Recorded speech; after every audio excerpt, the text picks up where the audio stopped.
అండి అందరూ ఎలా ఉన్నారు? బాగున్నారా? నేను ఈరోజు సాంబార్ కోసం రెడీ చేసుకున్నాండి. క్యారెట్, మునక్కాడ, పచ్చిమిర్చి, టమాటా, బీన్స్, కొద్ది చింతపండు నానబెట్టి పెట్టుకున్నా. ఇది ఉల్లిపాయలు రెడీ చేసేసుకున్నా అండి. ఇప్పుడు సాంబార్కు పప్పు ఉడికిస్తున్నా చూడండి. ఇదండి సాంబార్కు పప్పు వేసేసుకుని కందిపప్పు, పసుపు వేసేసి ఉడికిస్తున్నా. ఇప్పుడు దీంట్లో మునక్కాడ వేయించేసుకుందాము. ఇప్పుడు మునక్కాడ వేసేసుకుందాము, బీన్స్ కూడా వేసేసుకుందాము, క్యారెట్ కూడా వేసేసుకుందాము. కొద్దిగా వాటర్ తక్కువైంది కదా, కొంచెం వేసుకుందాము. మరి ఎక్కువైతే పొంగిపోతుంది కాబట్టి ఇప్పుడు మనం కుక్కర్ మూత పెట్టేసుకుందాము. కుక్కర్ మూత పెట్టేసుకొని 3 విజిల్ రానించేంత వరకు ఉడికించుకుందాము. ఇది పప్పు అక్కడి వైపు పెట్టేసుకుందామండి. పప్పు అటువైపు పెట్టేసుకొని ఇదే స్టవ్ మీద నేను మునక్కాడ కర్రీ చేస్తున్నా. రెడీ చేసేసుకుందాము.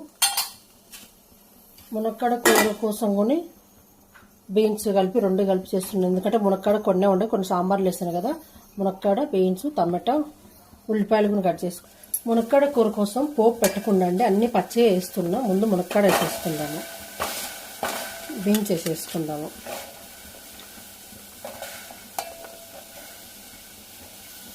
కొంచెం ఉల్లిపాయలు వేసేసుకుందాము, అలా పచ్చిమిర్చి వేసుకుందాము, కొంచెం కరివేపాకు వేసేసుకుందాము, టమాటాలు కూడా వేసేసుకుందాము, కొంచెం అల్లం వెల్లిపాయ పేస్ట్, ఉప్పు 1 స్పూన్ వేస్తున్నా. కావాలంటే మళ్ళీ వేసుకున్నాం చూసుకొని. పసుపు,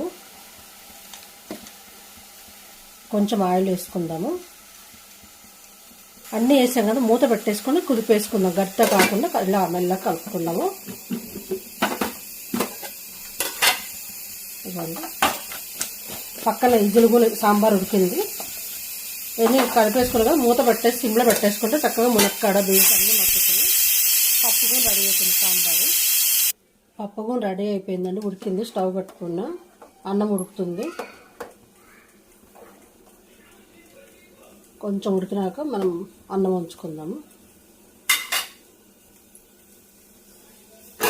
ఇదిగోండి, ఇది కూడా ఉడుకుతూ ఉంది. కొంచెం సేపు ఉంచేస్తే చక్కగా మగ్గినాక మనం అప్పుడు వేసుకోవచ్చు.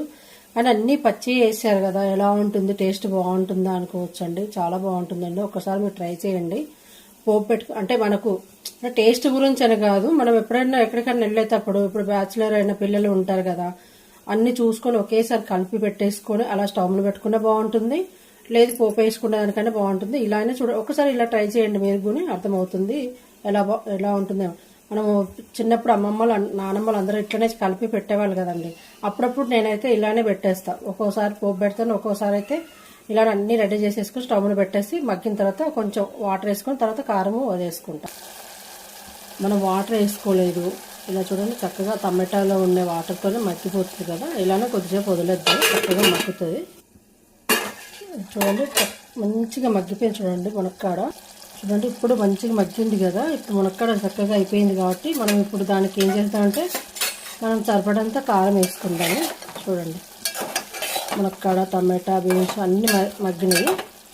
మనకు కావాలి అనుకుంటే ఇప్పుడు మీరు కారం వేసుకుని ధనియాల పొడి, కొబ్బరి లాంటిది అలాంటిది ఏమైనా వేసుకుంటే వేసుకోవచ్చు. లేదంటే ఇలా విధంగా కారం వేసుకుని కొన్ని నిమిషం వదిలేస్తే కర్రీ అయిపోతుంది.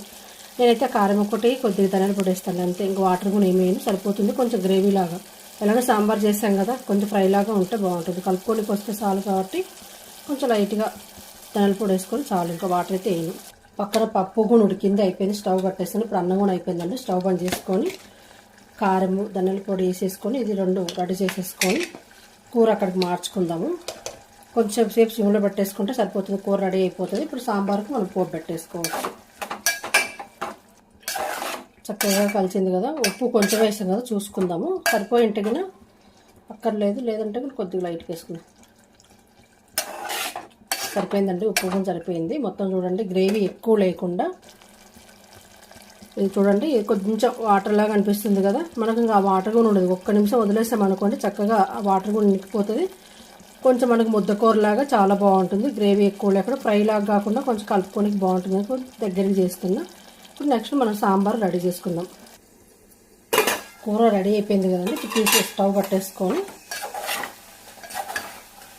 ఒక బౌల్లోకి తీసుకుందాము.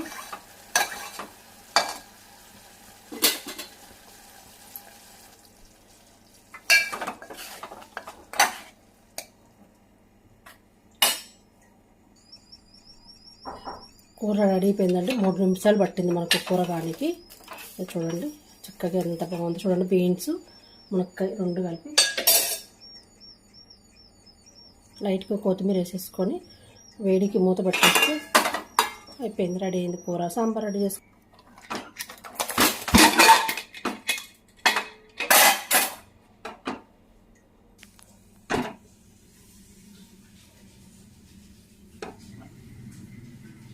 మునక్కాయలు క్యారెట్ అన్నీ ఇందులోకి ఏరేసుకొని పప్పు చక్కగా ఎంపుకొని తాలింపు వేసుకుందామండి. ఇవన్నీ మునక్కాయలు క్యారెట్ బీన్స్ అన్నీ ఏరి పెట్టేసుకున్నాం కదా. ఇప్పుడు పప్పు మెత్తగా పప్పు ఎంపుకుందాం.